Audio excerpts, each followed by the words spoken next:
I miss Castlevania. Not just because they stopped making games, but because it just feels like a dying breed of game in general.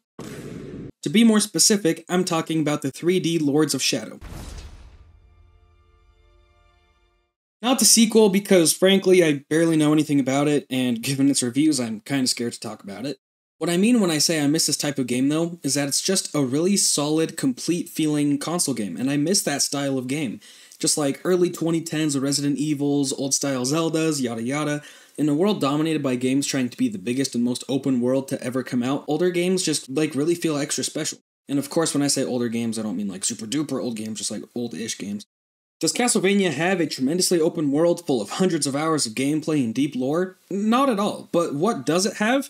An amazing, positive experience with good atmosphere that takes little commitment and always feels like it's at the top of its game. Games like Castlevania, Skyward Sword, Resident Evil 4, granted I played the VR version, are the sort of games that just tickle my brain in an odd way. It's really hard to place my finger on why exactly I love them so much. Do they have the best, most realistic graphics? No.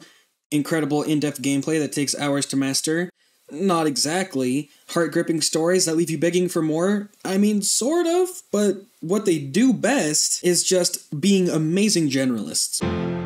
Can we get much higher? Castlevania Lords of Shadow isn't necessarily excelling in any single aspect so much that it feels like the best game in any category, but it does do so well at many different aspects, so it feels like it can deliver a top-of-the-line experience in a large blend of things. That being said, I do think Castlevania nailed something that many other games do have a hard time with, and that's just feeling truly cinematic. Sure, most games have cutscenes and the like, but Castlevania really goes above and beyond compared to many games in its era, and even most of them today. Despite it being a sorta old-ish game-ish, I mean, the graphics look pretty sharp while also staying stylized. Lighting is always moody, and the unique camera angles always make you feel like you're in a movie. Because the game doesn't give you free camera access, it will set the view to a certain angle for each room, which makes you feel like you have a nice cinematic shot, even outside of cutscenes. But the cutscenes aren't lacking in any way either. Many boss introductions and story sequences portray an interesting sense of tone and scale. Even the boss fight gameplay does well at this. There's two types of boss fights I've generally noticed. The first are Titans, these Shadow of the Colossus style behemoths that you have to go and climb around, jump around in order to defeat, all while doing different button mashes and quick time presses to latch onto stuff with your whip and, fly around. So cool. And the fact that these just come up at any time always keep you on your toes, even during a cutscene, because you never know when halfway in the cutscene you have to do a quick time or a button mash, so it always leaves you on the edge of your seat in the cutscene, not just because you want to see what's next, but because you actually might have to give input. The other type of boss is what moves us away from the discussion of cinematography and more in the direction of its gameplay. These focus less on flashy scenes and majestic views, and more so on enjoyability. These bosses have a more Souls-like approach as you dodge around and memorize their attacks,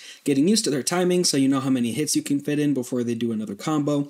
Not just that though, because you can constantly unlock new weapons and combos and magic abilities that always liven up the gameplay, so combat never feels like you're just doing the same old thing. This concept applies to the pacing of the story as well. Despite being a decently long game, each current moment always feels important, relevant, and worthwhile. I've never really encountered anything that felt like filler or just like a lame side quest.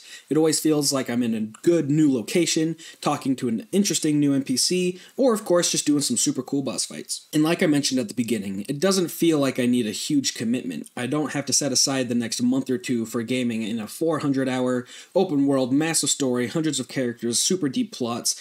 I don't have to read guides for the perfect build. I don't have to meticulously study the combat in order to get past the halfway point. Call me a normie, but it's just nice to sit down and play a game without feeling like it's a sort of chore. It's just simple fun, and don't get me wrong, I love myself a Sekiro, an Elden Ring, Skyrim, Baldur's Gate, whatever, but it's these neat packages of just 30 hours of pure fun that's just a nice break in the action between some of these bigger blockbusters. It doesn't feel like something we see super often these days, with such a focus being given to RTX maximum graphical quality, hundreds of hours spent in sprawling worlds. It's nice to just play a game and be done with it. Open world is great, but it's starting to feel a bit tiring sometimes, especially now that we live in a world of botched releases, unfulfilled promises, endless patching, and constant DLCs. Overall, it's just been a breath of fresh air to just be able to dive into a game, only costing like $15 from a Steam sale, and just have a complete experience. There's no DLCs or sequels or side quests or anything huge, it's just $15, good fun game, and then you're done with it. Not one that begs for hundreds of hours, dollars, or game overs, but just a fun story, great soundtrack, flashy abilities, fun memories. It really just feels like playing a blockbuster movie, which is ironic now that we consider the fact that Castlevania is getting more film released than games released these days. So let's whip out the taco treatise and give this bad boy an 8. Great at everything, but S tier at none. Just a great way to spend a few weeks on a cinematic experience. Hopefully the second one is not as bad as people say, because I'm kind of itching to play it. And there you have it. I know it's a rather brief video, but I didn't want to go super in-depth on a full game review. Plenty of people have done that already. And for those who may be new here, this is the latest installment of my sort of series I like to call the Backlogs. Basically just me refusing to buy a new game till I beat all the games I already own. So let me know, do you miss older style console games? Let me know down below. And here are the people who answered last week's question, and if you answer this one, you'll end up at the end of the next video. So what's your favorite cinematic video game? Mine's gotta be Cyberpunk. Alright, that's all for me this week. Don't forget to like yourself and like the video if you enjoyed, and goodbye.